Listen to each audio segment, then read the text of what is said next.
Hello friends, welcome back in my channel reality of life. अपनी पिछली video में सूरदास नामक व्यक्ति की कहानी आरंभ की गई थी। उसी सूरदास नामक व्यक्ति की कहानी को आगे बढ़ाते हुए रतु और विस्पी बताते हैं कि श्री उच्च भली आत्मा ने नीलू से शांत होकर ईश्वर से सूरदास और मोहनदास को बचाने के लिए उनकी मदद करने की प्रार्थना करने को कहा। कई दिनों के बाद श्री उच्च भली आत्मा ने एक फकीर का वेश धारण किया और धरती पर उतर आए। यहाँ पर जो नीलू नाम की एक महिला है, वह अपने प्रियतम सूरदास को गलत राह पर चलने से बचाने के लिए मदद की गुहार लगाती हैं और जीवात्मा जगत में जो उच्च भली आत्माएं हैं वह उसकी मदद करने के लिए तैयार हो जाती हैं और नीलू की मदद के लिए सूरदास और मोहनदास को सही रास्ते पर लाने के लिए जो उच्च भली आत्मा है वह एक फकीर का वेश धारण करके धरती पर आ जाती है। इस बीच सूरदास और मोहनदास पृथ्वी के कई लोगों को लूटने और उन्हें सताने में लगे थे। श्री उच्च भली आत्मा जिस दिन पृथ्वी पर पधारे उसी दिन दोनों ने मिलकर लूट की एक घटना को सफलतापूर्वक अंजाम दिया था। उस लूट से दोनों के पास हजारों रुपए आए थे। शराब और सफलता के नशे में चूर होकर दोनों उस रात बड़े घमंड से घर लौट रहे थे। वे बहुत तेज रफ्तार से गाड़ी चला रहे थे। तभी श्री उच्च भली आत्मा उनके सामने प्रकट हो गई। उन्हें अचानक सामने देखकर सूरदास गाड़ी का संतुलन खो बैठा और वह एक खंबे से जा टकराई। अपनी अपनी सीट पर बेहोश पड़े सूरदास और मोहनदास को अस्पताल ले जाया गया। जब उन्हें होश आया तो उन्होंने अपने आप को अस्पताल के बिस्तर पर पड़ा पाया। उन्हें भयानक दर्द हो रहा था। जब सूरदास को अनुभव हुआ कि उसकी दोनों टांगें गायब थी तो वह बहुत निराश हुआ। वहीं मोहनदास ने अपनी एक टांग और एक हाथ खो दिया था। उन्होंने दुर्घटना के बारे में पूछा तो उन्हें बताया गया कि वे शराब पीकर गाड़ी चला रहे थे। टक्कर के बाद गाड़ी के दरवाजे खुल गए थे और रुपयों की बोरी लुढ़क कर पास की एक झाड़ी में जा फंसी थी, जिसका उद्देश्य था कि वे किसी जरूरतमंद को मिल जाए। सूरदास और मोहनदास अपनी अपनी हालत के लिए एक दूसरे को कोसने लगे और एक दूसरे पर आरोप लगाने लगे। दोनों का बिस्तर पास पास ही था, इसलिए दोनों आपस में खूब लड़ झगड़ रहे थे। नौबत यहाँ तक आ गई कि डॉक्टरों को बीच बचाव करना पड़ा और मोहनदास को अलग वार्ड में रखना पड़ा। अब मोहनदास अकेला पड़ गया था। अब उसने अपने अतीत के बारे में सोचना शुरू किया। उसे इस बात का एहसास हुआ कि बुरे रास्ते पर चलने के कारण ही उसे अपने हाथ पैर खोने पड़े। अब मुझे पूरी जिंदगी दुख भोगना पड़ेगा, मोहनदास यह सोच रहा था। इस सदमे में उसका अवचेतन मन फिर से जाग उठा। अब वह जाग चुका था और अब मोहनदास को ज्ञान हुआ कि यही ईश्वर का न्याय है। उसे गुमराह कर दुष्ट मार्ग पर ले जाने के लिए उसने सूरदास को कोसा और उसी क्षण मोहनदास ने अच्छाई के लिए खुद को बदलने का फैसला कर लिया। दयालु सी दिखने वाली एक नर्स जिसका नाम पूनम था, उसके बिस्तर के पास आई और उसे इंजेक्शन दिया। मोहनदास ने उसे भगवत गीता लाने को कहा क्योंकि वह सौगंध लेना चाहता था कि अब वह कभी बुरे मार्ग पर नहीं जाएगा। पूनम ने भगवत गीता लाकर मोहनदास के हाथों में रख दी। मोहनदास ने गीता पर हाथ रखकर सौगंध खाई। मोहनदास और पूनम दोस्त बन गए। मोहनदास उसके सामने खुलकर स्वीकार किया कि उसने कुछ महीने तक कितनी भयानक जिंदगी जी थी। उसने पूनम को बताया कि वह ईश्वर का न्याय है और उसने कहा, पूनम, मैंने कभी बुरे मार्ग पर न चलने की सौगंध खाई है। अब मैं हमेशा ईश्वर की बताई राह पर ही चलूँगा। ईश्वर ने मोहनदास की मदद की और पूनम मोहनदास से प्रेम करने लगी। मोहनदास विकलांग हो चुका था, इसलिए वह पूनम के प्रति अपने प्रेम के विरुद्ध लड़ने लगा। क्योंकि पूनम भी उसकी कहानी जानती थी, इसलिए उसे पक्का भरोसा था कि वह कभी उससे शादी नहीं करेगी। अस्पताल से छूटने के एक दिन पहले पूनम ने उससे पूछा, मोहनदास अब तुम कहाँ जाओगे? मेरे पास कोई जगह ठिकाना नहीं है पूनम। मैं अपने घर में अकेली पूनम कहती हैं कि मैं अपने घर में अकेली रहती हूँ और मैं तुम्हारी देखभाल कर सकती हूँ।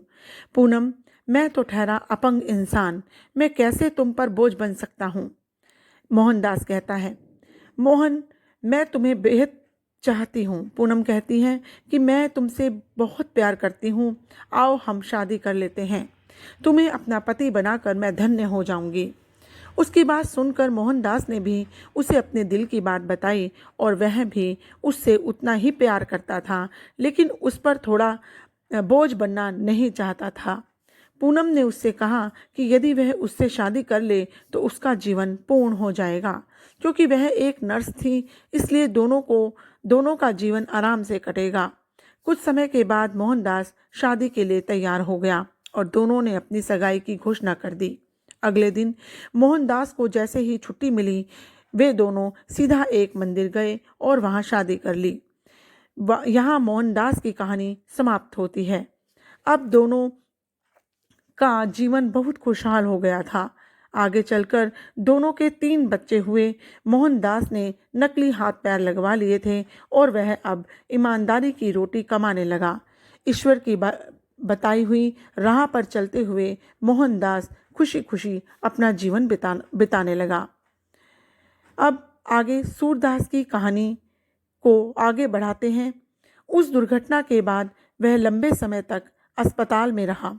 सूरदास की कहानी को आगे बढ़ाते हुए रति और विस्पी बताते हैं कि वह लंबे समय तक अस्पताल में रहा और उस स्थिति में वह किसी को न तो नुकसान पहुंचा सकता था, न ही किसी को लूट सकता था और न ही किसी को परेशान कर सकता था, अन्यथा वहां उसकी देखभाल ठीक से न होती।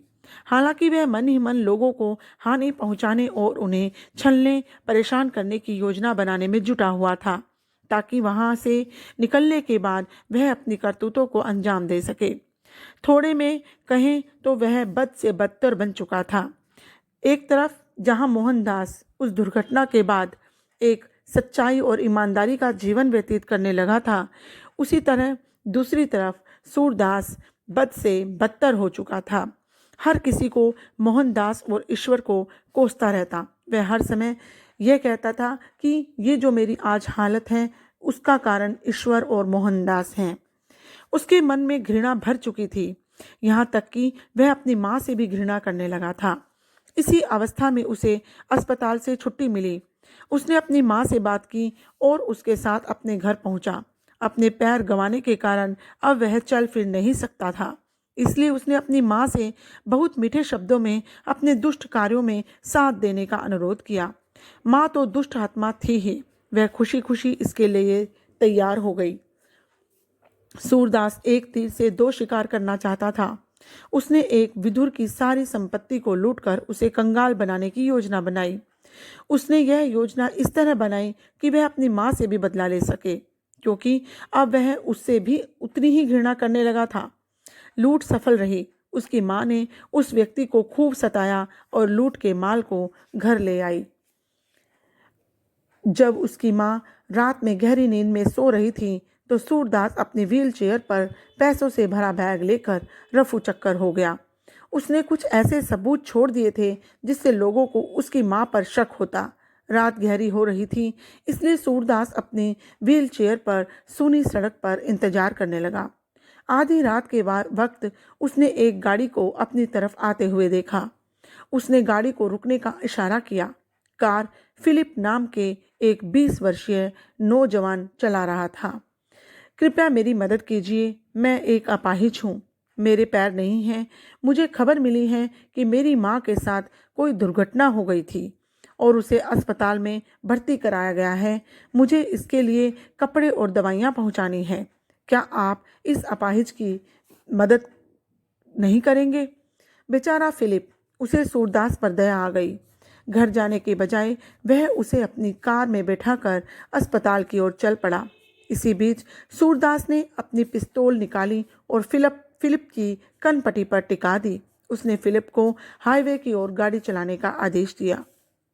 फिलिप बुद्धिमान लड़का नहीं था। वह शहर में नया नया आया था। उसे एक नया काम मिला था जिसके लिए वह कुछ दिनों पहले बेंगलोर आया था। धूर्त सूरदास ने यह अंदाजा लगा लिया कि यह लड़का उसका बढ़िया गुलाम बन सकता था। बेंगलोर छोड़ने से पहले सूरदास को पुलिस को कॉल किया और उन्हें सूचना दी कि उसने किसी औरत को एक धनवान व्यक्ति को लूटते देखा था। उसने यह भी बताया कि उसने औरत का पीछा किया और पुलिस को उसके घर का पता भी लिखवा दिया और कहा कि वह औरत शहर छोड़कर भाग जाए इससे पहले वे उसे पकड़ ले। पुलिस ने जब उसका नाम पूछा तो सूरदास ने फ़ोन काट दिया। यह स्वाभाविक ही था। पुलिस ने आनन फानन में सूरदास की मां के घर को घेर लिया और घर की तलाशी लेने पर उन्हें सूरदास की मां के खिलाफ कुछ सबूत भी मिल गए। पुलिस ने सूरदास की मां को गिरफ्तार कर लिया और लूट के पैसों की जानकारी पाने के लिए पुलिस ने उसे खूब प्रताड़ित भी किया। पैसे तो सूरदास के पास थे। उसकी मां ने पुलिस को समझाने की कोशिश की पर उसकी पुरानी हरकतों की वजह से पुलिस ने उसकी मां की बातों पर जरा भी विश्वास नहीं किया। मां को जेल भेज दिया गया जहां उसे कुछ सालों तक कठिन परिश्रम करने की सजा मिली। सूरदास ने फिलिप का इस्तेमाल किया और उसका दिमाग यह कहकर भ्रष्ट कर दिया कि वह काले जादू की शक्ति रखता है। उसने फिलिप को डराया और यदि वह उसकी बात नहीं मानेगा तो अपनी चमत्कारी शक्ति से वह उसे जानवर बना देगा। सूरदास ने कुछ मामूली जादू की तकनीकें भी दिखा दी जिससे फिलिप को भरोसा हो गया कि सूरदास के पास कोई चमत्कारी शक्ति थी। फिलिप अनपढ़ था। उसने गांव के स्कूल में थोड़ी बहुत पढ़ाई कर गांव में ही ड्राइवर की नौकरी की थी। कुछ समय के बाद उसे बेंगलोर में ड्राइवर की यह नौकरी मिली थी। फिलिप अब पूरी तरह से सूरदास की गिरफ्त में आ चुका था। रास्ते में उन दोनों ने गाड़ियां बदली और फिर एक गाड़ी चुराकर पिछली गाड़ी को पीछे छोड़ वे लाहौर जा पहुंचे। सूरदास की चतुराई से वे किसी तरह सीमा के पार पहुंचने में सफल हो गए और भारत छोड़ दिया। अब सूरदास सुरक्षित महसूस कर रहा था। वह अमीर था और फिलिप के रूप में उसे एक गुलाम भी मिल गया था। सूरदास की आगे की कहानी हम अगली वीडियो में जारी रखेंगे। धन्यवाद।